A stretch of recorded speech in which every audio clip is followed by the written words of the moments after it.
کافر اس خبر پہ بہت زیادہ خوش ہوئے اور انہوں نے کہا کہ اب اگر یہ شخص اپنے سلسلے کو پھیلا بھی لیتا ہے تو یہ اس کی زندگی تک ہی ہوگا، بعد میں اس دین کا کوئی نام لینے والا نہیں رہے گا، اس لیے کہ جب اس کی اپنی اولاد نرینہ نہیں رہی تو پھر جانشینی اور اس پیغام کے ابلاغ کے لیے آگے کون بڑھے گا اور اس پیغام کو کون آگے پھیلائے گا۔ دشمن مٹ گیا رب کے وعدے کے مطابق اور محبوب کا نام باقی رہا۔ یہاں ایک سوال ہے کہ اللہ کہے کہ محبوب تیرا دشمن ابتر ہے، آس بن وائل کے 4 بیٹے زندہ رہے، تو جو بات ہمارا رب کہے گا وہ تقدیر کا فیصلہ ہوگا، تو اس کے 4 بیٹے مر جانے چاہیے تھے لیکن وہ 4 زندہ رہے، تو پھر یہاں اس آیت کا مفہوم کیا ہوگا؟ تو علماء بیان فرماتے ہیں کہ وہ 4 بیٹے آس بن وائل کے مسلمان ہو گئے، بیٹے اس کے تھے اور کلمے میرے رسول کے پڑھتے تھے، تو زمانے کو بتایا کہ ابتر کون ہے، تیرے بیٹے بھی جب میرا نام لے رہے ہیں، تیرے بیٹے بھی میرے قصیدے جب پڑھ رہے ہیں، تو بتا پھر ابتر کون ہوا؟ تیرا نام باقی نہیں ہے، اور مصطفیٰ کریم علیہ السلام کا نام آج بھی باقی ہے، اور اس دور میں بھی ابو جہل کا بیٹا اکرمہ اسلام کی دولت سے مالا مال ہوتا ہے اور اسی راہ میں اپنی جان قربان کرتا ہے۔ اس طرح باقی جتنے بھی بڑے بڑے کفار تھے ان کے سارے بیٹے، ساری اولادیں حضور علیہ السلام کی غلامی میں آ گئیں اور حضور علیہ السلام کے حلقہ ارادت میں شامل ہو گئیں۔ فتح مکہ کے دن 10,000 صحابہ کے ساتھ حضور مکے میں داخل ہوئے، تو ان لوگوں نے حضور علیہ السلام کے سامنے پیش ہو کے معذرت کی، اپنے دروازے کھول دیے، حضور کا استقبال کیا، اور پھر پوری کائنات پر حضور علیہ السلام کی عظمت کا ڈنکا بجنے لگا، اور آقا کریم علیہ السلام کے دین کا غلبہ اس انداز میں اور اس صورت میں ہوا کہ ایک شخص بھی مکے کے اندر اب کافر موجود نہیں ہے، اور حضور علیہ السلام کی زندگی اور حیات ظاہریہ کے اندر ہی تمام کا تمام مکہ جو ہے وہ اہل ایمان سے بھر گیا تھا۔ تو یہ حضور علیہ السلام کی عظمت ہے جس کا بیان ہے۔ اب تھوڑی سی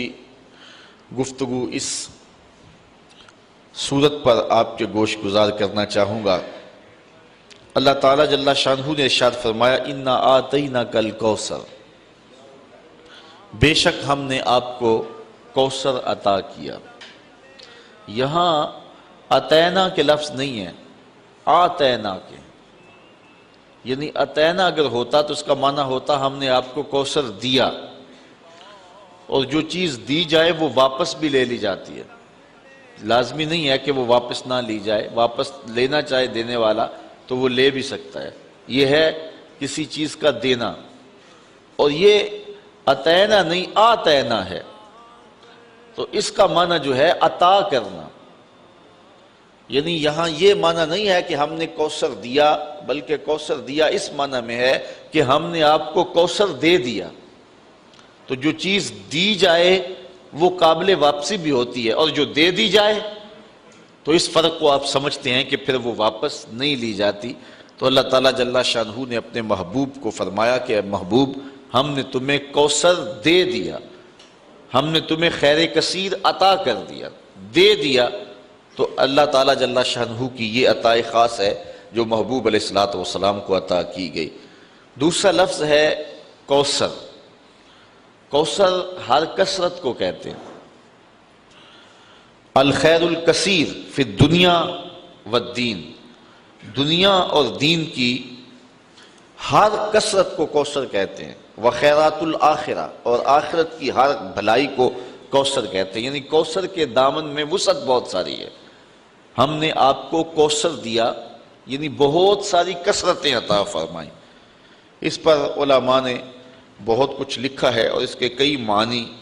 اور کئی اس کے مطالب بیان فرمائے ہیں کہ کوثر سے مراد کیا ہے۔ مفسرین کی ایک جماعت یہ کہتی ہے کہ کوثر سے مراد ایک نہر ہے جو جنت میں بہتی ہے، وہ محبوب علیہ السلام کو عطا کی گئی۔ تو یہاں محبوب کو کہا کہ محبوب یہ دنیا کیا ہے، آپ کو تو جنت کی نہر عطا کر دی گئی ہے۔ جنت میں کل 4 نہریں ہیں، مائے معین، کوثر، سلسبیل اور تسنیم۔ تو یہ جو کوثر نہر ہے یہ خاص طور پہ اللہ تعالیٰ نے اپنے محبوب کو عطا فرما دی۔ حضرت انس رضی اللہ تعالیٰ عنہ سے روایت ہے، حضور نبی رحمت صلی اللہ علیہ وآلہ وسلم نے ارشاد فرمایا کہ جنت میں ایک نہر ہے جس کا نام کوثر ہے، اس کے جو کنارے ہیں وہ سونے اور چاندی کے ہیں، اور اس کے نیچے جو زمین ہے وہ موتیوں، ہیروں اور جواہرات کی ہے، اور اس کی مٹی کستوری کی ہے۔ اور حضور نے یہ بھی ارشاد فرمایا کہ اس کا جو پانی ہے وہ دودھ سے زیادہ سفید ہے، شہد سے زیادہ میٹھا ہے،